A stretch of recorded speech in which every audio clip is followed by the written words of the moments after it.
All right. Welcome, welcome, welcome. It's a pleasure to see each of you. Good afternoon, good afternoon. I see some folks in the back. I feel like you want to be a part of this conversation. I'm Lisa Francoeur, and I want to start with something I believe wholeheartedly. New York is the state that's getting serious about crypto. And I'm here today as living proof of that shift. I've been building in this space since 2020. I co-founded Crypto Tutors, a B2B Web3 education firm that worked with and continues to work with Fortune 500 companies, including Coinbase and Block. That work drove us to invent DeFi all odds. You see the double entendre? A pioneering workforce platform at the intersection of AI and blockchain. And in that capacity, we secured multiple grants from the National Science Foundation. In 2022, I was one of 40 founders Coinbase brought to Capitol Hill through Stand with Crypto. I went back in 2024 to lobby for the Genius Act, which is now law. I've built in this space. I've advocated in this space. And now I'm helping write the rules for our space. In November of 2025, the New York State Assembly's Ways and Means Committee formally established the Advisory Committee on Crypto and Digital Finance, chaired by Dr. Charlie Williamson, an attorney, fintech founder, and former executive at JP Morgan, UBS, and Bank of America. I serve as the Secretary of Education, and my role is to be the bridge between legislative work happening in Albany and the people that work will actually affect. That means translating policy into plain English, soliciting real feedback from builders and investors, the people in this room, and making sure the frameworks we create actually function in the real world. We are not watching from the sidelines. We are at the table. And today, I want to tell you exactly what we're building. The committee is organized around 4 core mandates.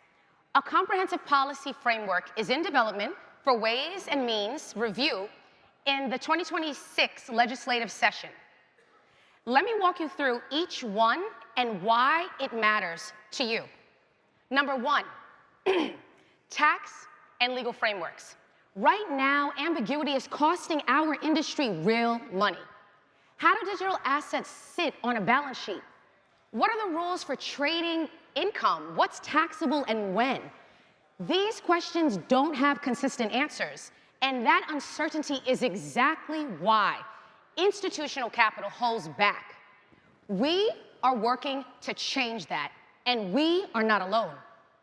At the federal level, the Digital Asset Market Clarity Act, which defines which digital assets are securities versus commodities, and clarifies regulatory jurisdiction, is actually advancing through the Senate Banking Committee. That's exactly the kind of clarity that moves institutional capital off the sidelines. Clarity isn't the enemy of innovation. It's the fuel. 2, consumer protection.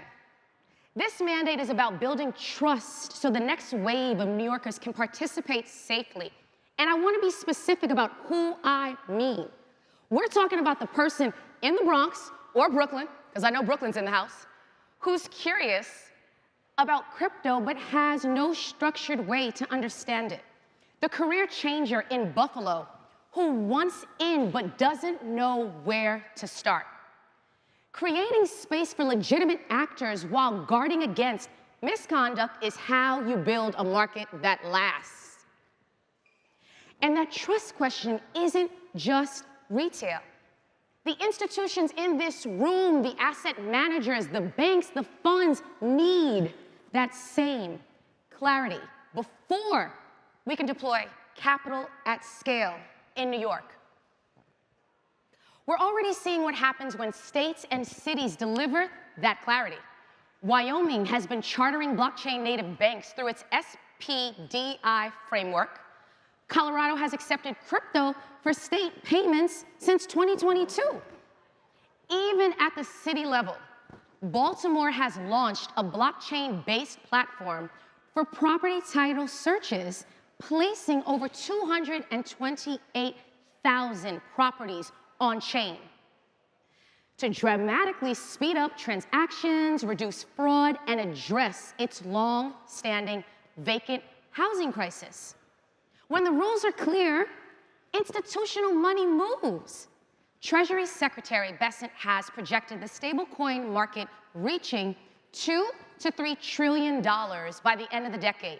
In his words, by the innovation made possible by the Genius Act. That's not just growth in crypto. That's meaningful new demand for US dollars and treasuries as required one-to-one reserves. Consumer protection and institutional confidence aren't separate conversations. They're the same framework. 3, responsible innovation. For the builders in this room, like me, this one is personal. New York has, let's face it, a history of regulatory friction. The BIT license. I know, you know, we know. Okay, fine, now that that's out of the way. But here's what I've learned sitting at the intersection of building and policy. The right regulation isn't a wall, it's a foundation. It's what lets you raise institutional capital. It's what lets you hire confidently. It's what lets you scale without looking over your shoulder. The problem was never regulation itself. It was regulation that wasn't designed for this technology. This mandate exists to change that. We want Solana-based projects. My Solana nails, you see that? We want Solana-based projects and blockchain entrepreneurs to be able to build here in New York, my hometown, with frameworks that actually understand what you're building. We're not asking to accept the old rules. We're inviting you to help write the new ones. 4, public consultation and education. Yay, this is my mandate, and I want to be direct about what education means in 2026. It does not mean pamphlets. It does not mean awareness campaigns. It means workforce development. It means building structured, credentialed pathways into this ecosystem. It means ensuring that when the industry grows, New Yorkers have the skills to grow with it. This is the mandate that connects policy to people, and it sets up something I'm seeing from the ground that I want to share with you. I cannot tell you what we've accomplished yet. We just got the full team seated. However, what I can tell you is what I'm watching, what I'm thinking about, and what I intend to fight for. That's why I'm here today. And there's something I'm watching closely that I think the people in this room need to factor in. You need to factor into how you think about workforce and investment. The workforce question is shifting. We've been talking about the blockchain talent gap for years. And don't get me wrong, it's real, but it just got significantly larger. And here's why. By 2028, according to Gartner, 33% of enterprise software applications will include agentic AI. That's up from less than 1% in 2024. AI agents are already executing DeFi trades autonomously on chain. They're managing liquidity positions. They're rebalancing portfolios. On Solana, AI-powered trading agents and MEV bots account for a growing share of network activity. In 2025, the Solana Foundation reported over 15 million on-chain transactions executed autonomously by AI agents. That's not a pilot program, people. That's production. Therefore, the labor force is no longer just human capital. It's becoming a combination of human capital and agentic capital. And this changes the workforce equation entirely. The next layer of demand isn't just developers. It's professionals who can orchestrate these systems, audit them, manage risk, govern the agents, not just deploy them.